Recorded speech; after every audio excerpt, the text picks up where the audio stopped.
Hello and welcome to SweetSpotDFS. It's your PGA PrizePicks plays for the 2021 Wyndham Championship. I cover my favorite round 1 plays as well as my favorite week-long plays on PrizePicks. I also go over the strategies that I'm going to deploy for rounds 2, 3, and 4, and I'll also give you my favorite PGA DFS picks. So if you're with me during the preview video on Monday, the strategy video on Tuesday, you'll probably have a good idea of the players that I'm going to select. But in case you haven't, this is kind of a good recap of what I covered in those 2 videos. So without further ado, let's go ahead and just jump right into this thing. We're going to go right to the board on PrizePicks, and we're going to start with final finishing plays under the single stat DFS projection. This is a new projection that I have yet to play. I'm relatively new, maybe like 3 weeks in. But basically, it is what you think it is. You look at their projection, what their finishing place is going to be, and you choose over or under. So for Webb Simpson, do we think he's going to be better than 11.5? Do we think he's going to finish inside the top 10? Or is this a tournament where he's going to fall outside? Well, before we answer that question, let's go ahead and get into my course history spreadsheet where I have all of their finishing positions dating back to 2013. And I've loaded all of the PrizePicks players. We'll talk about Louis here. He withdrew, but we'll talk about him shortly. When it comes to the question about Webb, him finishing better than 11th place, there's only been one tournament where he has not finished better than 11.5. And that was in 2016 where he finished 72nd place. Otherwise, he has nothing but top 10s and one 11th place in 2013. So I believe the odds are in our favor that he's going to finish better than 11.5. But this is a PGA Tour event and volatility is all around. So how safe do you feel playing Webb Simpson? Personally, I feel pretty safe with the under, hammering the under on Webb Simpson. As we look at some of these other ones, we have Hideki Matsuyama, 13.5, Jason Kokrak, 21.5, Harman at 21.5. Again, we can use the sheet that you see on the screen. And I would say pause the video. If you want to look at this, go to your PrizePicks, come back, look, try to determine for yourself which golfers you like. Now, for me, Kevin Kisner's kind of like a slam dunk. When we go down and look at his final finishing place, they have him projected at 39.5.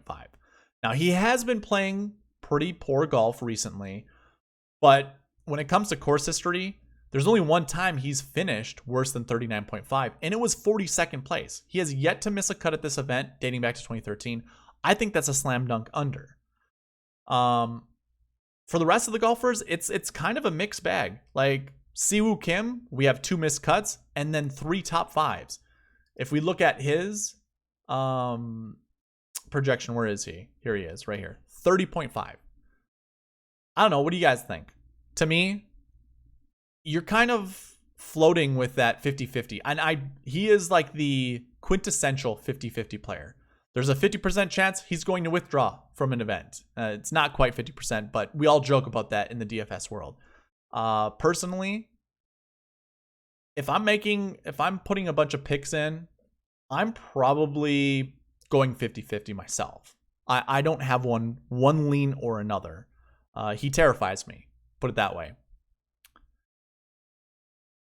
Jason Kokrak is an interesting player to choose. He has 2 missed cuts and a withdraw. This 90 is a withdraw. And then he has 157th place. 3 that are inside that top 20 projection that he has. So if we take a look at Kokrak, 21.5 is his final finishing. That's what his projection is. I will say this. His finishes recently at this tournament are trending, in the right direction. And if you don't know anything about Jason Kokrak, he just became a better putter. There was, I think he added an inch or 2 to his putter, and it just changed his putting game dramatically. So if you kind of have those good feelings about Jason Kokrak, like I do, I say you hit the under. Definitely with Jason Kokrak. So I'm not going to go through all of the plays, but really my favorite ones would be Jason Kokrak, Webb Simpson, hit those unders. I do like Will Zalatoris and Sungjae Im also as my unders. And we have to choose one over. That's just how PrizePicks works for PGA. You have to choose one over. Personally, like Russell Henley, 24.5, that kind of seems like an over we can hit. Only one time has he finished better than 24th. And he is very popular amongst the DFS industry. Rightfully so. He's a very talented player. But you can see his history at this tournament, not all that good. So if I'm thinking of an over, I think it's Russell Henley. Another over I'm considering is Matthew Wolff. Very volatile. I think he's battling some personal issues. So, and I don't know exactly, but obviously we know he has been battling depression in the past. This might be a good pick to choose. But if he is on, he's definitely top 5 viable. So to me, he and Siwoo Kim are kind of that 50-50. Not sure how I feel about that. For the rest of these guys, I don't think there's really a slam dunk when it comes to the over. Which brings me to my next topic. Louis Oosthuizen. It was before I recorded this, he had withdrawn. But what I had planned to record was hit Louis Oosthuizen as the over in everything. Because chances are he's going to withdraw. He's been on this stretch of tournaments, like consecutive tournaments played, where we could see the withdrawal happening. He is known to withdraw from tournaments. So that was my strategy. Select him in all the overs you possibly can, or just the opposite of what you want to choose. So for finishing position, he was my over. And what that ends up doing, if you weren't aware of this, and this is kind of taking advantage of the system, if you go to your My Entries, obviously you can see, or not your My Entries. If I go to My Entries, you can see I did the opposite. You know, this is birdies are better for round 1. I chose the under. I'm choosing everybody in the over, and we'll discuss that shortly. But if you know someone has withdrawn, I'll say this, PrizePicks isn't super quick to get to their board and update the withdrawals that happen. So I'd say this, go as quick as possible to PrizePicks. And if you are kind of contemplating, like not knowing what to do with the over or under, he can be that guy to fill that void. Or anybody who is withdrawing, they can be that guy to fill that void. What's going to happen is this 4-pick slate that I end up doing, I did a 4-pick power, now turns into a 3-pick power, which is fine. It'll, you know, the 4-pick power is 10x. The 3-pick power is 5x. So I'm cool with that. Having a 5x for golfers that I feel very confident in doing the under. This is the first one I did. I wasn't sure how it worked. I wasn't even sure it was going to work. It obviously did. I'm going to keep it. It's fine. I have Kevin Kisner and Sung Jae Im. Those are golfers that I do feel very strongly about finishing under their finishing place. But that's basically my strategy or advice for you guys going forward. Definitely take advantage of those withdrawals because they just become did not plays. They do reduce your I forget what it's called, but your pick from whatever you end up having 4 down to 3. So that's how the payouts will also happen, but it's almost like free money. If you're for certain, like if you're for sure certain projections are going to happen, like for me, I think you hammer the over on all the birdie projections for round 1. We'll see what round 2, 3, and 4 look like, but this is a tournament where birdies are had. So I think you hit the over. And obviously if you can't find someone to fit that under, do the did not play guy. So that's kind of I wanted to bring that up because I thought it was interesting. So this is the first time it's happened to me, like, or I should say it's happened while I've been playing PrizePicks. So I think that's a pretty good strategy point. But as we look at the board and we look at the PGA picks, the next thing is birdie or better. So like I was saying, this tournament is a birdie fest. And when I looked at a lot of the leaderboards dating back the last 3-4 years, when I look at the top 10, and I understand I'm only looking at the top 10, the best golfers in the field, they all had 5 to 7. Well, I should say this. They all had 4 to 7 birdies. So obviously 4 doesn't quite get it done, but everyone is at 4.5. I feel pretty confident with 4.5. If you're kind of unsure, I'd say this. Go and look at when they tee off. We'll talk about this shortly. Go look at what they tee off. if it's in the morning, they probably have a better chance of hitting those birdies than in the afternoon. But either way, I still feel pretty strong that they're going to, most of these golfers are going to hit their birdies. So obviously you need to find an over. My cop-out, or I should say an under. My cop-out was Louis Oosthuizen. If there was somebody else that I think would kind of be in that under 4.5 birdies, Russell Henley to me is one of those. I have looked at his Wyndham Championship leaderboards dating back to 2019, 2018.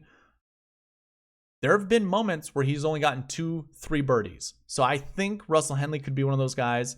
I certainly can think Adam Scott is one of those guys. That's kind of how he played at the WGC St. Jude, FedEx St. Jude last week.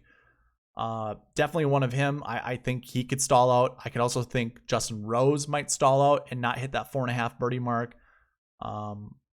Obviously, we can think of Ricky Fowler and Gary Woodland as those types of golfers as well. So it's really up to you how you feel. Like I said, I'm hammering the over with birdies or better on round 1. There's very little wind, so scoring conditions are going to be optimal. And then when you look at fantasy score, it's just what are they going to shoot in round 1? I also hammered this. I think anyone in the 67.5 projection, you just hit the under.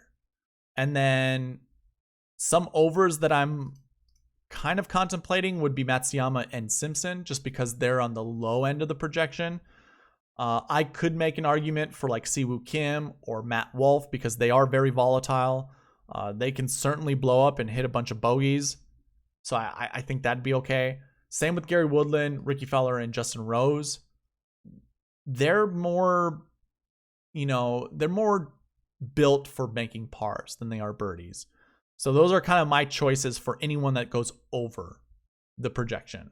But I would just pretty much try to hammer the under with all these 67.5s. It's a par 70. So they just have to shoot 3 under or better.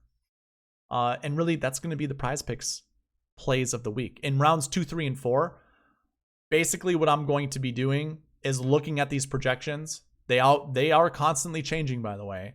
As soon as you hit submit, they are locked in for whatever you chose them at. But they will be changing throughout the week.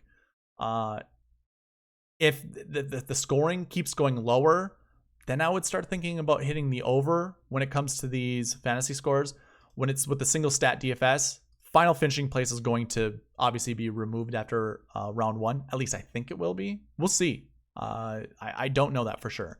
But as it comes to birdies or better, if this changes to like 5 or 6, that's when we can start thinking about hitting the under for some of these.